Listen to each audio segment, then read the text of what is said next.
Today we have a very special guest. We have Nightmare, also known as AFL Draft Expert on YouTube.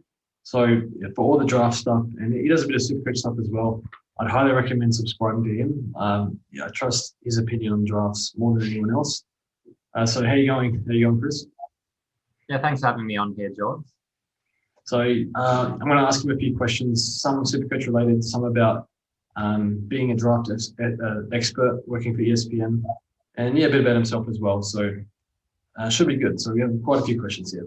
So Chris, first question. Who do you think will have the best career out of Sam Walsh, Bailey Smith, and Tom Green?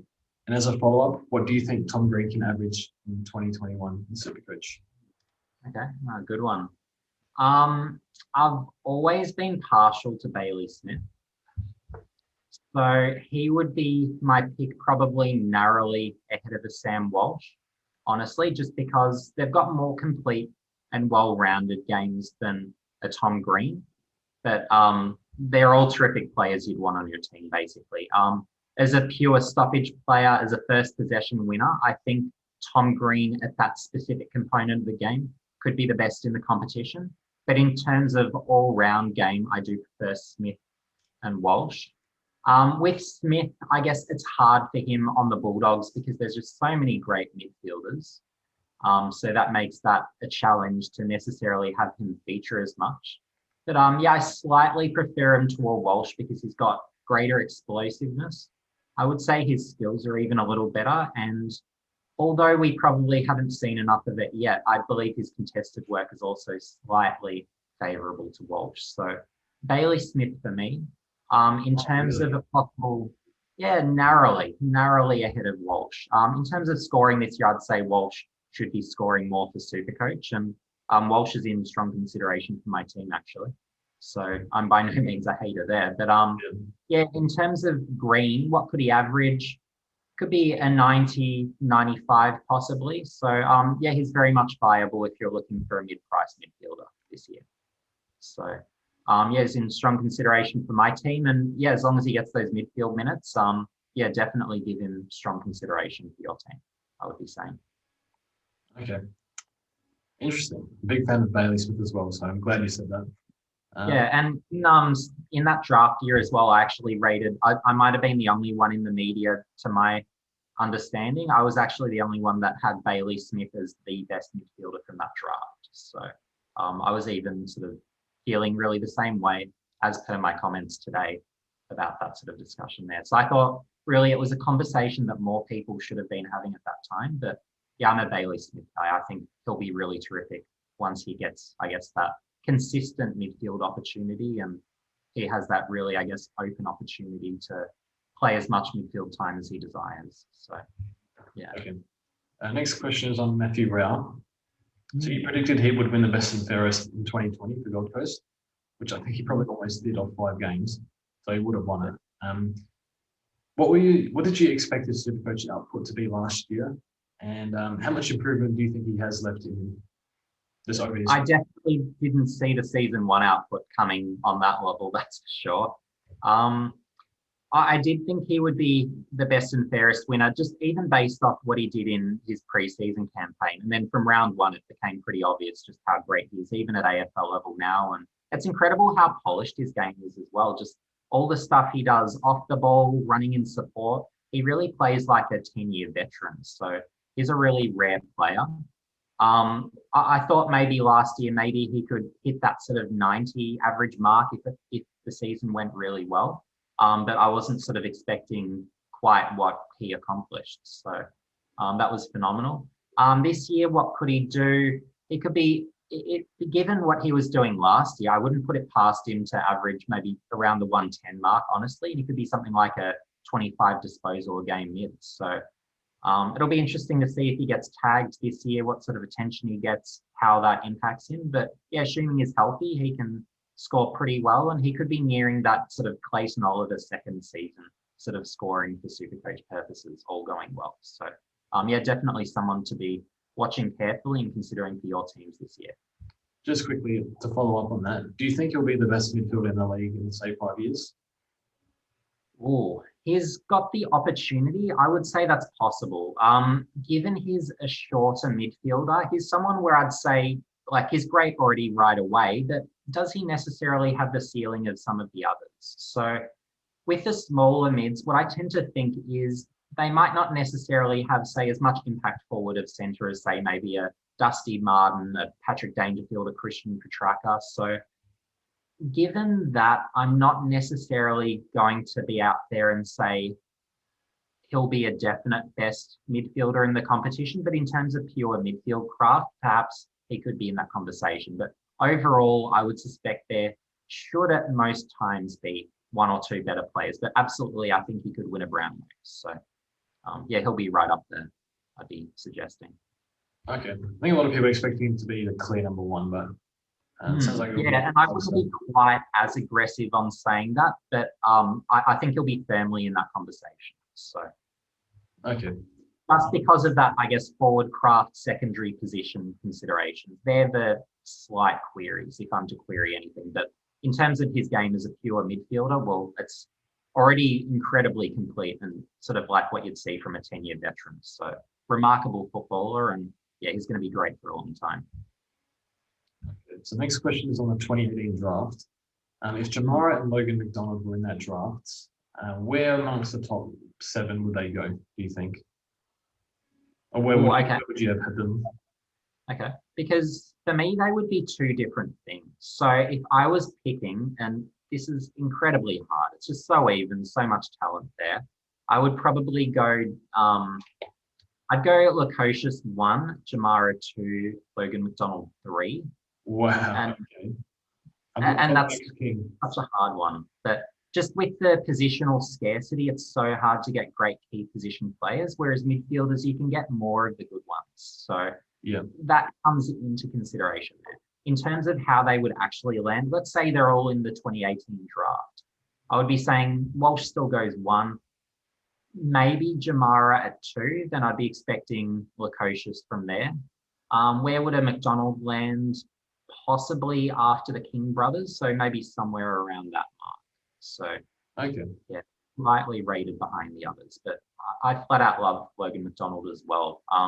Just his sheer improvement, looking at, well, what was he doing going back a couple of years? Well, he was in the WA under-18s, and he wasn't necessarily dominating to the same extent as he was last year in the WAFL League level, where he's actually increased his goals per game, disposals, marks. So really across the board at a much higher level of competition, he's improved dramatically. So looking at that trend of improvement, which is something I really look at, particularly the key talls, well, that's a real sort of, I guess, key indicator that he's got a lot of development left in him. And assuming that continues, well, he could be one of the great key forwards of this sort of upcoming generation. So, yeah, there's a lot sort of there with his game, I believe. And yeah, I think in a few years, he'll be an absolute monster.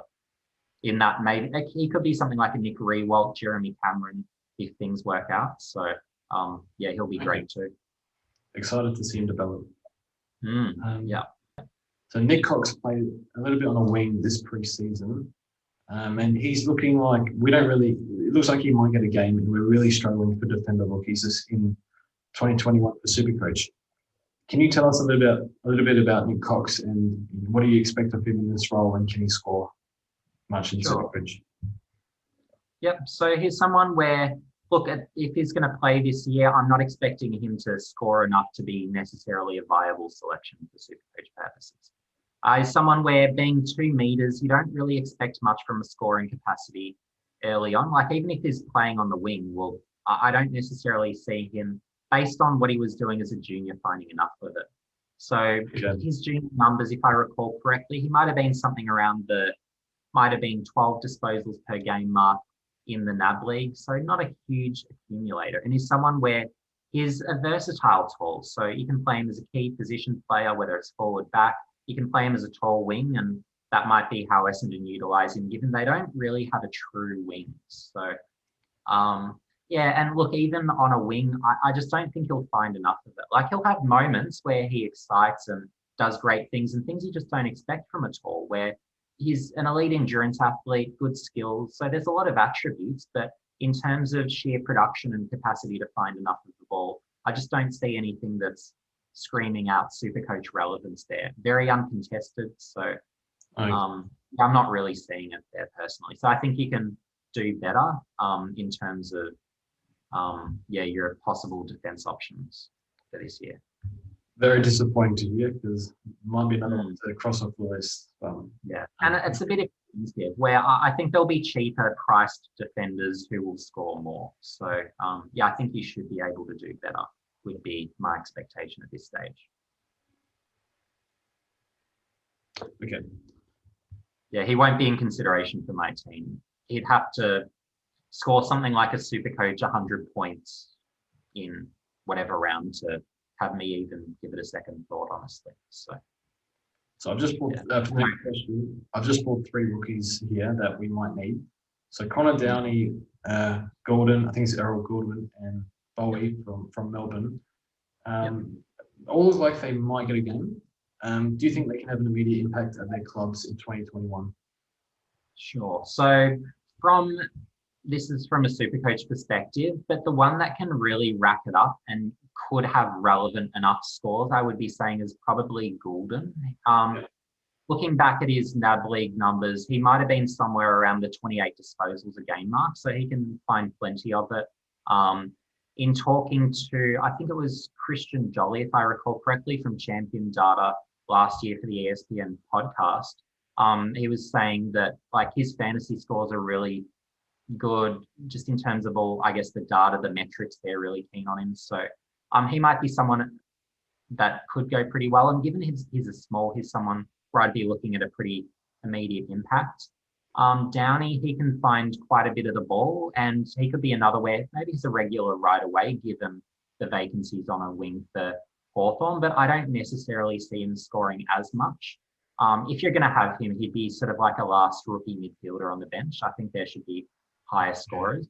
And then a Bowie, he's got some forward eligibility. You could consider him, but again, I don't think he'd necessarily score as much as some of the others. So, for me, probably at this stage, Gulden is in consideration of those rookies, but the others, I'd really have to be struggling for options in terms of at the selection table to be picking the others. So, that's interesting.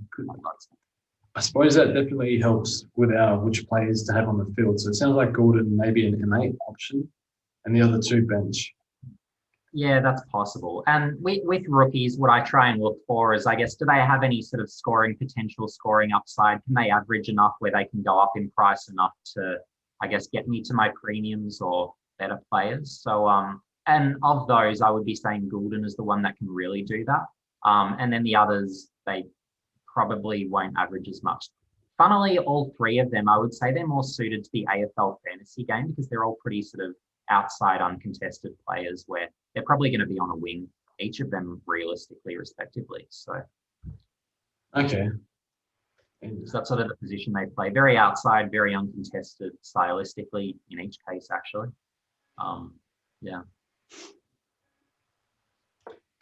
Okay, next question is about Jye Caldwell, and a lot of us are hanging out for this one because he's looking very good this preseason. So yeah, he's had his first full preseason over his injury issues, getting all the mid-minutes in the world at Essendon so far. Could you see him average, say, 20 disposals a game this year, maybe 25 disposals a game in a few years' time? Do you think, how advanced is he? Yeah, could you tell us about Jye Caldwell?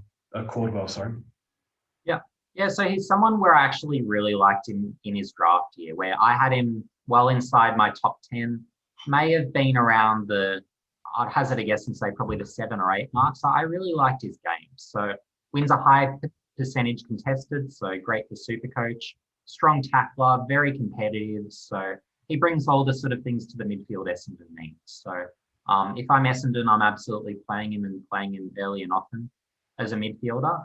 And he's also got a burst of acceleration. So he's got that to go with the ball-winning capability. So there's a lot to like there. Skills, he's dual-sided, some inconsistency issues. So there are things to watch there. Can he win 20 disposals a game? He could win around that. I would estimate something in the 18 to 20 range for a rough guesstimate at this stage if he's playing through the midfield. So I don't think he'll be a huge I guess, production guy, but I think he'll still find enough where he's someone for definite consideration for your teams. And yeah, watch for the production to see how much of it he finds. In the future, he could be a 25 disposal game guy. I wouldn't rule that out. I think that's roughly sort of his upside, where he's more an impact per possession, high percentage contested guy. But yeah, I think he could be a 25 sort of possession per game mid. Absolutely. He's got that upside. Okay. So yeah, I think 18 to 20 disposals a game, probably 90-ish average, I would imagine. High impact per Could be around possession that mark. as well. Yeah, I don't think 90 is unrealistic. It's possible. I would say something like you could be looking at 85 to 90 for just a quick top of mind guesstimate of what he might score. So Okay. That is very good insight. So appreciate that. So next question is on Cam Rayner. So another one that's supposed to be getting more mid-time. Caldwell is going to get a lot more mid-time than Rayner, I would imagine. Not exactly sure, but that's what it looks like. Yeah. How do you yeah, and see? well on that point. Caldwell is very much a midfielder first, whereas a Rayner, he's impactful in both positions. I'd be expecting a Rayner to be playing a bit of both, a bit like with the Petrarca, but without the same production. But, so go on with what you were asking as well. So what was the last part of the question? Oh, so it was just on Cam Rayner. Yeah. So how do you see his transition into the midfield? What do you think his scoring capabilities are in his fourth season? Sure. So say he gets 50-50 mid and forward split. Yeah. Okay. Good question. So he's got the style of game of something like a Petrarca or Martin, and he can become an impact player.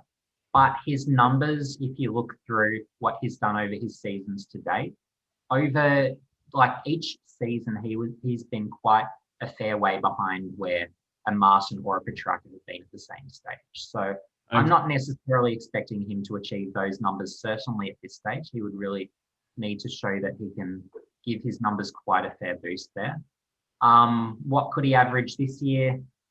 I would say somewhere around the 80 mark could be realistic, but I'm not sort of seeing him necessarily as that definite premium this year. So I think he's probably a little too pricey for what I would be expecting at this stage, based on certainly what I've seen in years past. But I do believe he's got a lot of improvement in him and that he will make some steps forward this year, definitely. Okay, so based on that, he's for this year, it sounds like he's a trap pretty much, but can improve, but still a trap for what we need. Yeah, that. That's what I'm thinking at this stage too. Yeah. Okay. I would agree. So this one is on Jack Steele. So how do you rate Jack Steele against the best midfielders in the comp, up against, say, compared to 5-0 Petrarca and the like? This is more of a selfish question for me because I love Jack Steele. I just want to know what you think, how he compares to the top midfielders in the league right now. And I'm a big fan of Jack Steele too, actually. So you've got an ally in me there. With a Steele, what I like about him is he plays a really accountable game. There's a lot of midfielders that are very much one-way players, but Steele is very much someone where he goes both ways. He'll beat his direct opponent and out-influence them, out-produce them. So, yeah, there's a lot I like in that regard. Is he necessarily going to win as many contested possessions, clearances, or kick as many goals as some of the other absolute top mids? He'll be slightly below that, but I do have him in that same conversation as your Fikes, Neils. I think he's really up with those guys. But just a different style of game, I suppose. So he brings different things to the table, but I do hold him in that level of regard. So yeah, the Saints have a really good one there. Okay. Steele. Glad we think alike there. I love Jack Steele. Yeah. So the next question is on, so defender mid prices we are all struggling on. And these are the ones that are a bit younger than Harms and a bit cheaper. So who do you think will have the biggest impact for their club out of Hayden Young, Lockie Ash, and Isaac Cumming? Okay. So I am looking at probably Hayden Young as the best of that group. Yep. So here's someone where I would say if I was to do a rising star tip, I would say that Hayden Young would be in the mix to be either second or third of those. So you'd probably have Tom Green in that conversation as well, but I would have Hayden Young right there with the Tom Green as that, I guess, second or third contender there. So with a Hayden Young, for those who haven't seen much of him, Absolutely fantastic kick. He's a top, I would say, he could be a top 5 kick in the competition by the end of the year. So, and he also plays a very accountable game. So he's someone where I'd be saying he takes kickouts, but he's not necessarily going to intercept as much as a lot of the other defenders. But I do see some Supercoach really there. So, and then looking at a Lockie Ash, he generates substantial drive from defence. With the losses of Heathshaw, with Zach Williams gone, I think he'll need to take on a bigger role and hopefully do a bit more. And then of those 3, I would say probably an Isaac Cumming. He's someone where I'm not necessarily from a long-term perspective as high on. A bit like with an Ash, I think he'll have to take some kickouts, assuming he's in the team. Yep. And I think his scoring would be perfectly fine if he is selected every week, but I don't necessarily see him as someone where I don't think he'll ever become a premium defender.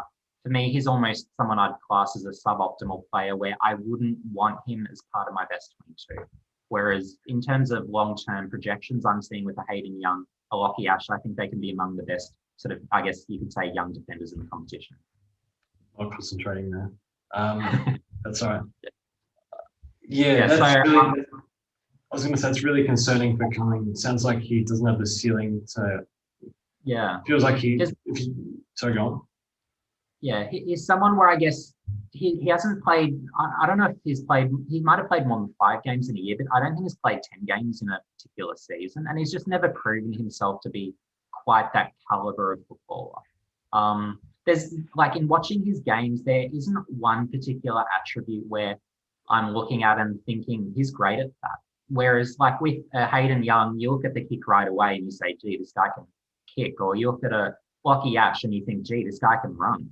But I'm not seeing that point of difference with an Isaac Cumming, where, look, reasonable kick, but there's nothing to his game that really screams out and delights me, I suppose. So, yeah, definitely Hayden Young and Lockie Ash will be the best 2 of those. But in terms of the immediacy of impact, I'd say probably Hayden Young would be the best, and his of those the one I'm probably giving the greatest consideration to for my team this year, given I think he may take the kick-out duties for much of the year, I would believe. Given his kicking's just so good, I'd pick him as the kick-out guy over say, Luke Ryan as an example, personally. It's up to me anyway. Okay.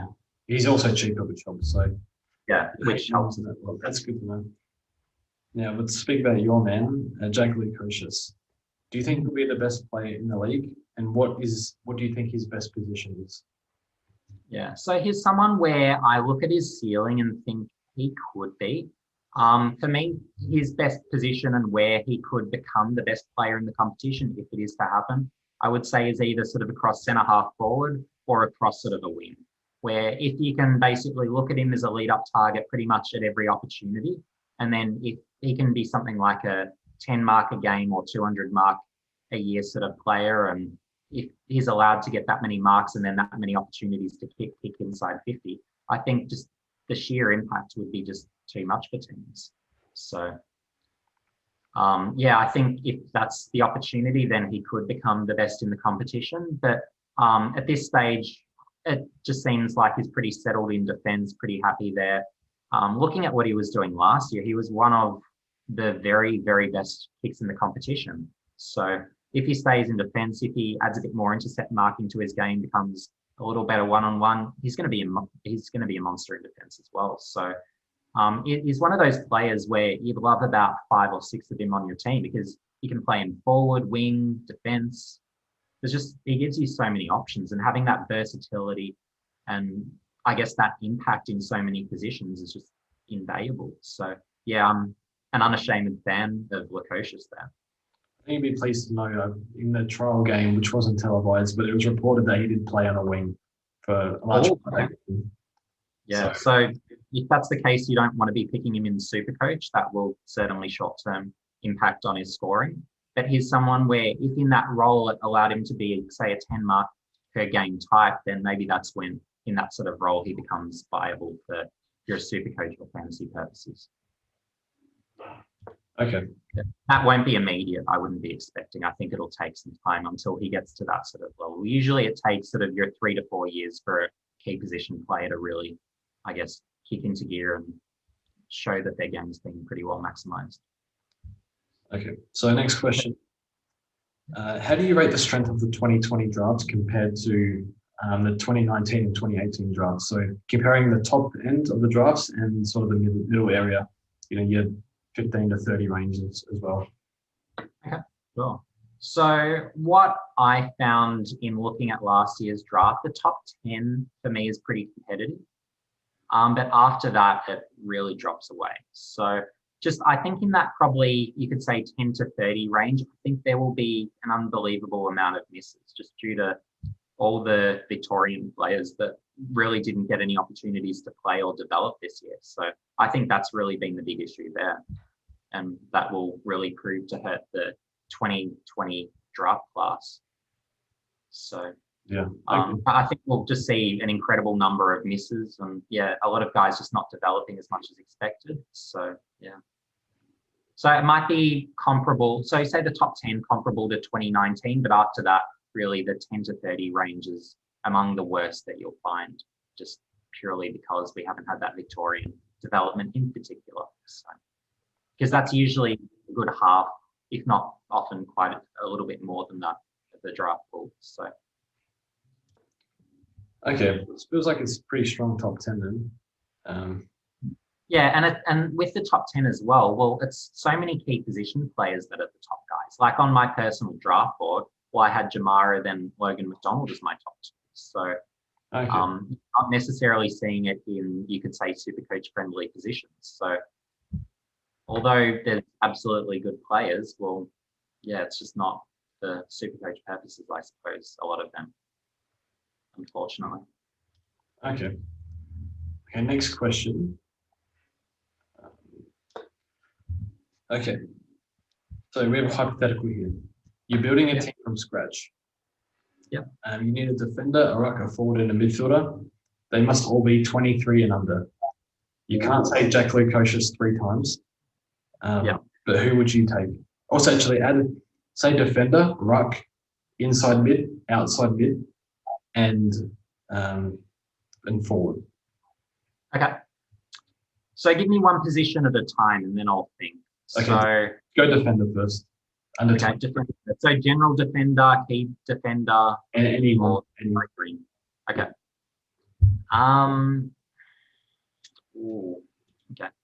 I'll go Lukosius for the defender at this stage, given that's where he's proven that he can be young. You've got him for his whole career, durable. He could be, even as a defender, he could be the best defender in the league. So I'll do that as a safety pick at this stage. Okay. What about inside mid? Inside mid for the long term. I would probably I'd probably go Rowell at this stage. I think he's a safe pick. As long as his body holds up, there were no signs as a junior that would be an issue. But as long as his body holds up, I think he's a safe bet there. You get all the leadership opportunities with him where already he's a great leader. So I think there's really a lot there to like. He's someone where he's not going to be a liability going the other way. He'll run hard both ways, does so much off the ball. So having all of that, I think, is very appealing. Okay, and outside midfielder? Outside midfielder. I find in the competition there aren't many great outside midfielders. I would almost be tempted to go with a tall on the outside, almost like a 2-meter type. So although that's a bit unconventional, I think that will be sort of that Richo on the wing, Nick Rewalt on a wing, I think will become the norm in the future. Unconventional, but I'll go Lo.Mcdonald to. Okay, interesting. So I think he could be a tall wing if he wanted to be. And I think there's great upside for growth there. So unconventional, but he'd be tempted. If I had to go a conventional mid, maybe it's a Sam Walsh, but I'd be going Lo.Mcdonald just for something different. You've got the span of career there ahead of him. So that's a very appealing one for me. That's an interesting one. What about Ruckman? Ruckman, yeah. Ruckman are more challenging.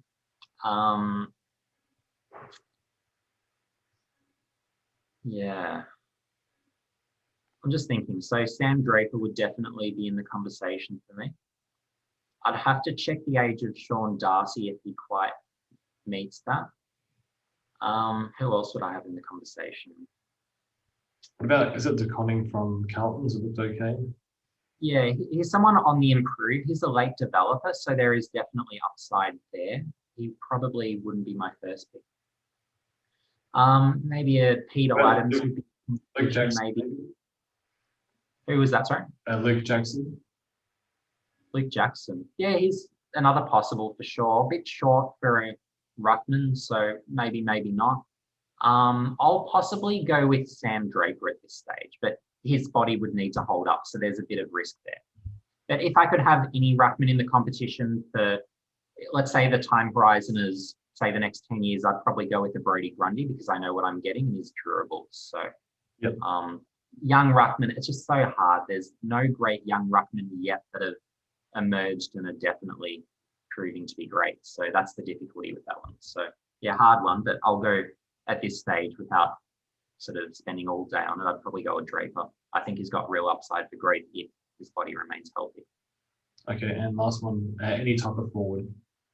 Any type of forward. Okay. I'd probably start with a tall because of the scarcity factor. So I'd probably go Jamarah there, where as an inside 50 target, he's about as talented as I've seen. So he'd be probably the guy I'd start with. Just when he's airborne, you just can't stop him at all. So yeah, he's my guy. Just in terms of as a pure inside 50 target, I've never seen anyone just as unstoppable as him when he's up and going. So yeah, he's my guy. Okay. For the long term.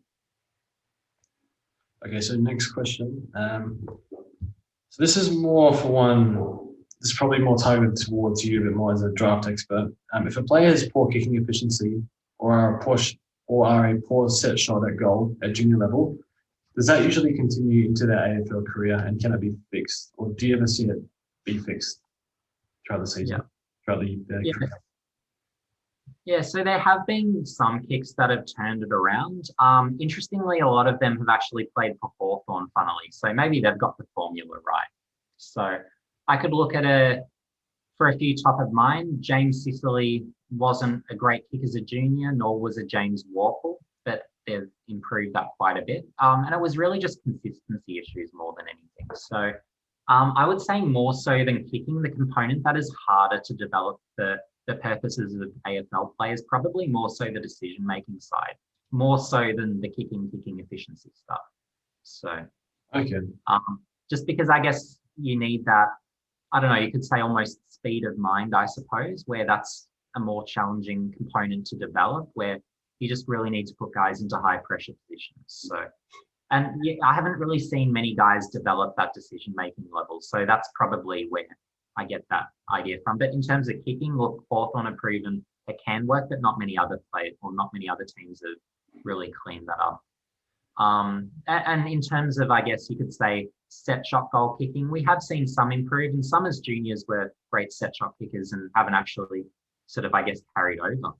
Like, I guess going back to a really old name, like you could look at maybe a John Butcher, where as a junior, he was really good in front of goal, but AFL level, not as much. But then you get a lot of guys like a Ben Brown, where he was a dead eye in front of goal as a junior, carried over. So, yeah, you generally want good kicks, but for me, kicking as a junior isn't the be-all, end-all. It's not necessarily the number one thing I look for.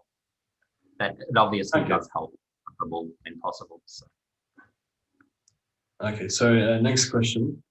Do you know of any indicators for when you kind of think a player will break out? So probably more so for midfielders. Do you see, more contested, uptick in contested ball, or how do you know? Do you know when you feel like a player is going to break out? Is it a certain age or? Yeah, I guess what I look for predominantly is rate of improvement. So with key position players, usually it's hard to be good in the first year or two, but then usually season 3 or 4, roughly, they'll come good. Midfielders, there's no pre-specified time. Like you can have some freaks like a Clayton Oliver, where season 2 he becomes great. So really they all develop at different times based on their bodies and sort of, I guess, various other indicators. But yeah, I generally look for, I guess, rate of improvement as a key there. And then otherwise you're looking for, as you mentioned, sort of, I guess, role changes, increased opportunity as well, where you can play a more prominent role perhaps. So yeah, they're probably the things for me that I would be looking for to look for that sort of breakout player. So like one example this year from a Supercoach perspective, well, maybe say a Zac Butters, if he gets more centre bounce opportunities or really any at all, that's an improvement on last year. So a greater possible role. So he could be something like 100, maybe even 105 Supercoach scorer if he's getting those sort of, I guess, proper midfield opportunities. So he could be, as an example, one. Or maybe it's a Tom Green where if he's playing more regularly, if he gets a lot of centre bounce opportunities, he could really break out. So yeah, role is a big component too, as well as that rate of improvement from year on year. So you could look at a Patrick Cripps where in year one, in VFL level, he almost struggled in his first season. Oh, really? And then his second season, he actually got into the AFL, actually played pretty well. And then season 3, he just went off sort of your almost uber premium scores, to put it that way. And yeah, so it just depends on the guy where, like with a Cripps, to follow his development, well, he's someone where he grew very late. So that's why in his case, we got that later development. So they're the general sort of things to look for to, I guess, get that feel for will they break out. Yeah. So it sounds like rate of improvement's a big one. It could be a reason why I worry about he's injured right now, where he's playing, but he's carrying a foot injury is Connor Rosie. Whereas you compare him to Butters, we've seen Butters improve dramatically from year 1 to 2. Whereas Connor Rosie, although he was injured, we haven't really seen the improvement. Well, at least I haven't anyway. So it could be a reason to worry why Butters might be favoured towards Rosie. Is that something you would agree with?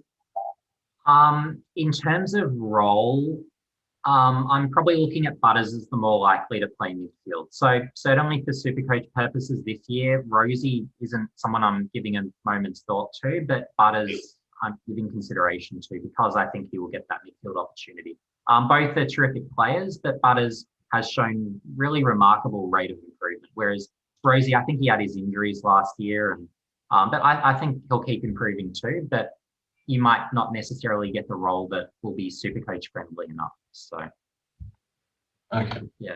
If you were to say, would I pick Butters or Rosie for my team this year? Only Butters would be a consideration for me. Rosie, just not Supercoach friendly enough. He could be a forward. You could use him in defence. He's just such a versatile player that he's not necessarily going to get those guaranteed midfield minutes, particularly in that very strong Port Adelaide midfield. Okay. I think you should. Whereas I think there's better chance. Okay. I'm having a bit of a mare at this chess game, but that's all right. Do you think raising the draft age to 19 or 1 year out of year 12 is a good idea? So for me, the answer is no. So the reason for that is I'm finding that there's a lot of young footballers that are moving to other sports. And if the age is increased, I think those numbers will increase. So the talent pool will drop off quite a bit. And even with the NAB League funding, so the Victorian under-18 competition, with the funding dropping, you've got senior coaches who will be splitting their time between coaching the girls and the boys, whereas in the past, they've really had full-time dedicated coaches. And so their pre-season camps starting a month or so later. You've got currently the girls are playing, so they're really being coached and almost prioritized over the boys. So there's just too many sort of, I guess, things that will lead to more boys leaving footy and choosing other sports instead. And so many of them are multi-talented across so many different sports. So you can have kids that are talented basketball players. Maybe they choose college basketball, or maybe they're talented cricketers, so they choose cricket. So I think if that rule was to change, we would get a lot more of those, I guess, junior prospects choosing other sports, which obviously isn't what the AFL wants. So given that, I would be maintaining the current draft age. So I like that. Yeah. So I think that's really the key thing that it comes down to, where like in an ideal world, I don't have a problem with the age changing, but just for that particular reason and that having that worry and that, I guess, desire to keep, I guess, more junior footballers playing. Well, with that, I guess, being my priority, and I'd imagine the AFL's priority. I don't think that it's a good idea to change on that basis. Okay, that was a shellacking. Okay, next question. Do you believe that clubs should put more focus into international recruiting, and if so, where? I think he may have hit new game rather than rematch. Okay, So I'll sort that out. Well, Yeah, sorry about that. I'm in a 30-minute. That's fine. I'll sort that out. So you can answer the question. So, do you think clubs should put more focus into international recruiting, and if so, where? Yeah, I definitely think there should be more of a focus in international recruiting than there is. A few years ago, we had, I guess, international combines, but I guess the interest in, foreign players sort of coming over to, or I guess foreign converts sort of coming over sort of hasn't really happened. So, and look, where I look at it is in the ruck, there isn't much in terms of young ruckmen coming through. I find that if you look at all the over 200 centimetre types, they're all playing as key position players, or in the case of Nik Cox this year, well, he might become a tall wing. So I think that's really the way the junior programs are going, and almost rightly, because playing in the ruck, you've got, I guess, greater injury risk, particularly at young ages. So, given that, I would really be looking at overseas as that opportunity to, I guess, bring in more potential ruck prospects. And looking at a lot of those athletes from whether it's basketball backgrounds, American football backgrounds, you've just got these really tall, fast twitch athletes with incredible power. So I think that's an untapped opportunity for the AFL. And that would be my solution, firstly, to getting long-term ruckmen. But I guess from there, it's really an opportunity that's being missed, where you could get something like a Nick-Nap style of player where they can really drag the ball forward with momentum. They can outleap guys, just really do a lot of damage from mostly a contested side of the game, even if they don't get every nuance of the game right. Just with that sheer power, I think they've got great opportunities and great scope to be good in our games. So, particularly I'd be looking to America first, but there's other countries where definitely there's scope to find other potential players. But you'd really look at, I guess, the predominant body types and physical capabilities to then determine what sort of positions they could play and what sort of, I guess, opportunities might there be. So with a lot of the Irishmen as an example, a lot of them have great skills. So a lot of them have had, as a result, a great amount of success running off half backs. So you could target someone from there for that sort of purpose. And I think possibly America for the same reason for ruckman could be good. And you could look at other countries sort of, I guess, approaching it with a similar methodology, I would say. Okay, it's an interesting point. There must be so much untapped potential out there. So yeah, I believe there definitely is. Yeah. Okay, so I've got 3 more questions. Yeah. Is there anything out there, or anyone, or anything that you draw inspiration from and apply to your craft of being a draft analyst? Yeah, absolutely. So for me, I'm a big NBA fan. I watch a lot of college basketball. So I really analyze, I guess, all the, I guess you could say, list management practices from the US and all the things that they do. So I'm really looking at all the trades being made. I'm looking very extensively at the draft process, how teams approach that. And really, if I'm to look at it compared to the AFL, I think the AFL is really quite a long way behind in both areas, where there's an incredible amount of, I guess, learning opportunities that we can take out of what's been happening in the NBA. Just, I guess that's the main sport I watch. I'm sure it would be a similar story with if you're watching American football, but with the NBA, just looking at some things that they do there that we don't necessarily do here. So as an example, veteran leadership is something that is highly, highly valued in the NBA, where you see teams that are contending for championships and they won't be wasting time with too many young players on their roster. They're really focused with win now type of things. And to, I guess, help the development of those younger players and to ensure that the teams can really contend, having those veterans, I guess, helps add stability in the locker room, but also helps promote the development of their youth. So having those dynamics, I think, is something that hasn't really been looked at closely enough in the AFL.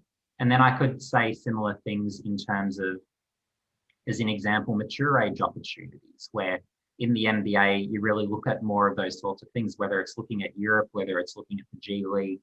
Whereas in the AFL, we could probably be doing that more as a way to fill off those last roster spots, if not necessarily all that convinced with those, I guess, bottom of list talent types. So I think there's just so many opportunities that we could really learn from, just from, I guess, looking at other sports more, and those, I guess, sports that may have, say, more advanced practices or have more funding towards their scouting teams and whatnot. So, so I think there's a lot of growth opportunities in footy, and I try and learn from as many of those from other sports as possible. And maybe over time, if I've got the time, I'll adopt some other sports and try and learn from their practices too, to keep improving myself.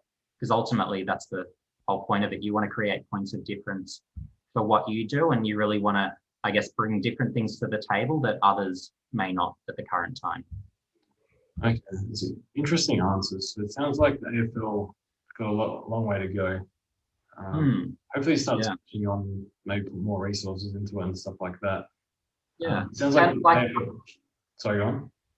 Yeah, and like in terms of, I guess you could say, allocation of resources to various components of the, I guess, recruiting department. Like if I was in charge of a team, I would be looking at, well, trade opportunities. You really almost need a dedicated scout to look across all the AFL lists and really scour out trading opportunities. Because if you look at some of the teams that have had the greatest success over, say, the last 10 years, whether it's looking at a Hawthorn, a Richmond, a Sydney, if you go back 10 years ago, those teams really built so much of their lists based on, I guess, really successful trading and really good opposition talent IDs. So that could be something where more scouting goes into it. And you could look at the later parts of the draft as well. If you look at the relative success rate of mature ages compared to a lot of the draft age kids, well, the mature ages come out on top so often, as maybe you've noticed with some of your Supercoach selections over the time. Yeah. So I would almost be tempted to pump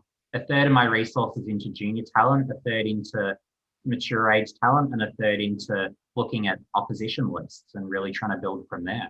And with a focus of, well, with, I guess, drafting the kids, you look in the early sort of first round, maybe second round, to look at the kids. And then from there, it's basically look at, well, what trade opportunities are there using late draft picks that could really be underutilized talents who could improve my best 22, and really approach it the same way with mature ages, where maybe you use more late picks, rookie picks on mature ages to, again, I guess, increase your chance of, I guess, hit rate, because it just seems like there's an over allocation of resources towards all the junior competitions.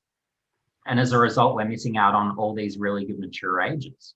Like I'm finding there's guys like, say, a Jye Bolton. Well, he's someone who was delisted by Collingwood almost sort of around 10 years ago or so. And he's been dominant for years in the waffle. And he could be a walk-up start in most best 22s. So, and you've got all those sorts of guys. Or you could look at the success that James Podsey-Adley had. He came into the competition as pretty much a 30-year-old, but looking at how great he was, well, he could have been picked up and on a list and really improving a best 22 right away. So there's so many of those stories where there's just great opportunities that, for me, are a bit untapped, and perhaps the resource allocation needs to change. And if no other club is changing, well, then I would change and make the most of that opportunity while it's there, and I can play those percentages. So. Okay. Sounds like you've got a lot to offer, especially. This feels like there's a lot of things that we could do better. Do you ever see yourself working for an AFL club, either in recruiting or list management? Is that something you'd like to do, or you see yourself, or? It's something I've given consideration to, but it's not in my plans at this stage. So I really enjoy all the things I do. So writing for ESPN, I just love the flexibility I get, where I can pick and choose the games I want to attend. I don't have to travel 4 hours to some country region or hop to 3 different games at 3 different venues in one particular day. I really get that flexibility there. And outside of what I do for ESPN and YouTube, I've also got a full-time job that, again, it adds great variety to my week, and I really enjoy it. So at this stage, I'm not necessarily looking at opportunities, but I wouldn't necessarily say no in the future if the right opportunity were to arise. So. Yeah. Yep. So this is my last question. This is probably for more that people that I see a lot of them on Twitter that people want to get involved in the draft scene. So how did you get involved? How did you start being a draft analyst? How did you get your work at ESPN? And I also have a follow-up question, but yeah. So how did you get into being a draft analyst, and how did you get the job at ESPN? Sure. So I guess going back in time, so from pretty much the age of 5, I was someone where I'd be writing football lists, thinking of players from other teams that I'd like to trade for that may have been some untapped opportunities. And really from there, I felt like the draft was probably, I guess you could almost say next step up of, I guess, completing that list management sort of, I guess, understanding, to put it that way. So yeah, the draft interest sort of grew from there. And really, it was in 2009 that I really sort of started watching the under 18s. I really got my first taste with the 2008. At the time, it was TAP Cup Grand Final, where Steele Sidebottom went off, kicked 10 goals, had 30 disposals, 10 marks. And I was thinking, oh, yeah, this is interesting. And if I had a pick, I'd be pretty happy picking this guy. And that really, I guess, built from there. So 2009, I started watching a little bit, just getting whatever footage I could. And then really from 2010, I started attending some games and just became really obsessed from there. So 2010 was really my first, I guess you could say, really serious year looking at it. And yeah, the interest has grown from there. I was posting on Big Footy for a number of years, still do, under the username Nightmare. And yeah, from there, I had over the years a number of opportunities to, I guess, start websites, join websites, collaborate with people, but the opportunities never felt like the opportunity that I necessarily wanted. I was always pretty, I guess, career focused with the other things I was doing outside of football. So yeah, I never sort of, I guess, took up those opportunities to be all that serious with starting a website or anything. And then the opportunity for ESPN came up. My employer was aware and had followed my work on Big Footy for a number of years, loved what I had to say, and wanted to bring a draft expert to ESPN, knowing that the draft coverage, it actually, I guess, attracts more views even than during the grand final week in terms of how much there is in readership. Every year I'd be getting, for my blog on Big Footy, something nearing the 500,000 viewer mark. So with those sort of figures, I think the opportunity for ESPN was, I guess, appealing to them. And I sort of felt like, well, I watch a lot of ESPN. I love things like ESPN First Take, and I've, I guess, got that sort of, I guess, affinity with their brand. And I thought, yeah, given it's ESPN calling, let's give this a try. So yeah, so I've been with ESPN really since they've started in Australia. So, and I've really enjoyed, I guess, the flexibility and opportunities to really, I guess, write with them, explore that, and then also still be able to engage with people online. So I'm very active on Twitter. So Chris Doerre ESPN is my handle there. And I'm still allowed to be active on Big Footy, which is great. And yeah, I've now been able to start a YouTube channel, which is, I guess, another way to engage with other footy fans and really just, I guess, enjoy that experience, which I so much enjoy and have for quite a long time. So yeah. I think it's great you've used Big Footy and YouTube. Anyone can kind of do it, I suppose. Yeah. But making yourself so accessible, it's such good for any club supporters wanting to know info. I've read most of your Big Footy threads.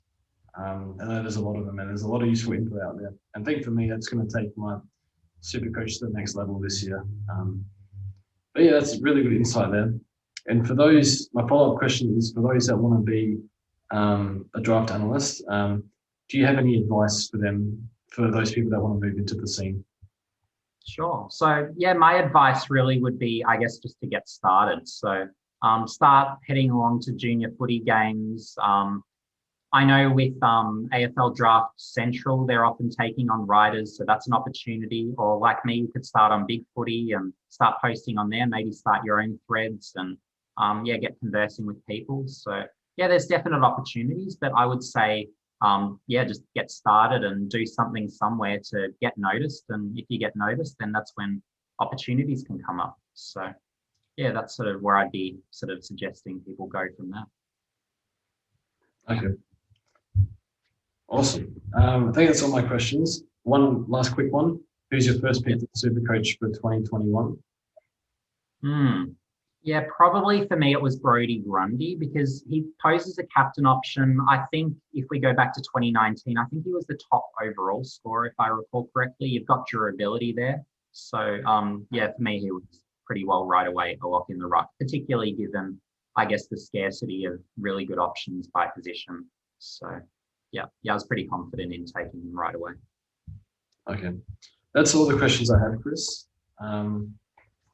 Might leave it there. I think we'll finish this chess game after the video, I reckon. But yeah, that was a really good chat. I learned a lot, and I think I can already envision myself changing my team a little bit. So Gulden's gone on the field, and Nik Cox has gone out. Probably give it more consideration to Sam Walsh as well. So thanks so much for your time, Chris. So go on. Yeah, I was just about to say Gulden is in consideration for my team, and I'm considering him for the bench. So. Okay. Yeah, so not a definite field starter, but yes, certainly someone in strong consideration for my team. So depends on how many injuries that I go with through the midfield. Okay. Awesome. Thanks so much, Chris. Yeah, Roger, do you want to give yourself a plug just quickly at the end? Yeah, sure. So you can find me on Twitter, Chris Doerre ESPN. On YouTube, I am AFL Draft Expert. And on Big Footy, you can find me as Nightmare with a K.